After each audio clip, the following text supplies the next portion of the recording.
She laughed while my wedding dress went up in flames, cackling like she'd won some twisted battle. Now you can't marry my son, she sneered. But what she didn't know. That fire didn't stop the wedding. It started her downfall. And I didn't even have to raise my voice. If you've ever had someone try to destroy your happiness out of jealousy, spite, or plain old evil, hit that like button, subscribe, and brace yourself. Because today's revenge story is ice cold, emotionally rich, and deeply satisfying. It was supposed to be the happiest day of my life. White roses, soft music, my best friends buzzing around me, giggling, adjusting curls and lipstick. The ceremony was set in a sunlit garden. Everything was perfect, except one thing. Or rather, one person. My future mother-in-law, Janice. From the beginning, Janice never liked me. I was too different.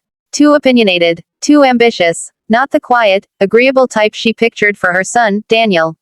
And the fact that Daniel adored me. That made it worse. She'd always made subtle digs, complimenting my cheap little shoes, or telling guests at brunch that I was still finding myself at 27.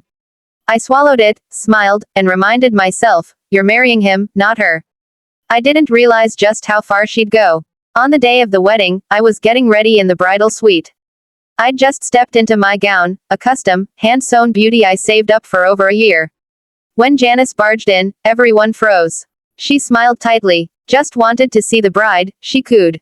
Then she walked up, gave me a once-over, and before anyone could stop her, she pulled a lighter from her purse, and set the hem of my wedding dress on fire. It caught fast. Silk and lace don't stand a chance. I screamed. My bridesmaids rushed with water. My maid of honor actually ripped the veil from my head, stomping out the flames. But Janice, she laughed.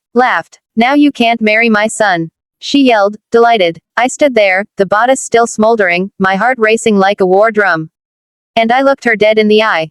You have no idea what you just did. Her face shifted. The smile faded. The room was silent. But in my head, wheels were turning, and revenge had already begun. Here's what Janice didn't know. Daniel and I had a plan.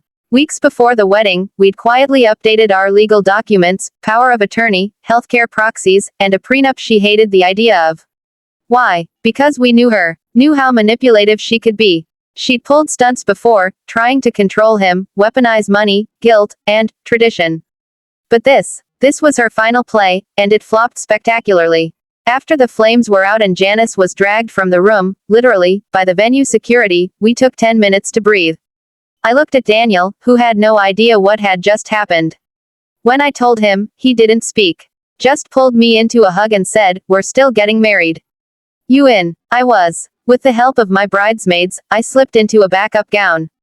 Not custom, not glamorous, but clean, white, and filled with something deeper, resolve. We said our vows under the same arch. We kissed. We laughed. We danced. But the real revenge, that came afterward. Legal consequences. We filed a police report. Arson. Destruction of property. Attempted sabotage of a lawful ceremony. It wasn't just petty, it was criminal. Surveillance footage showed the lighter. The fire. The smile. Janice was arrested 3 days later. Step 2. Social ruin. Daniel and I shared our story online, not in anger, but as a warning. We kept it anonymous, but word spread fast in our community. Her book club dropped her. Her charity board asked her to step down. Neighbors stopped waving. Step 3. Family fallout. Daniel went no contact. His siblings took our side. Even her sister called me crying, saying, I always knew she had it in her, but I didn't know she'd actually do it. She lost her son, her reputation, her illusion of control, all because she couldn't stand seeing someone else bring him happiness. 6 months later, we renewed our vows in Italy, just the two of us. No dress drama, no interference. Just love, freedom, and a court notice confirming Janice's probation sentence for attempted arson and malicious destruction.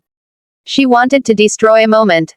Instead, she burned her place in our lives to the ground. Some people can't stand to see others happy, especially when they can't control it.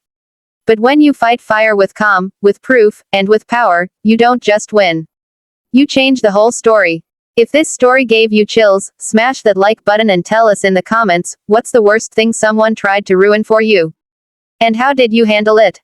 Don't forget to subscribe for more epic Reddit revenge stories every week, where karma never misses.